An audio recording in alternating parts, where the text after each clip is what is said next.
ঘোড়ার মাংস খাওয়া কি যাবে?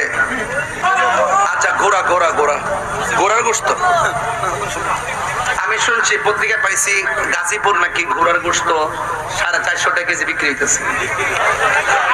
250 তাহলে সস্ত ওই। আবার আজকে আবার শেষ রাইতে ফেসবুকে শুনতেছি যে রাত্রেবেলা ঘোড়া জব করে, সকালবেলা গরুর দামে ঘোড়ার গোশত বিক্রি করে। দেখছেন কি অবস্থা?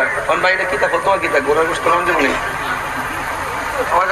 আচ্ছা খাওয়া জায়েজ নাই, এটা ইমামে আযম আবু হানিফা রাহমাতুল্লাহ আলাইহি মাত্র তারিখে বলছেন না।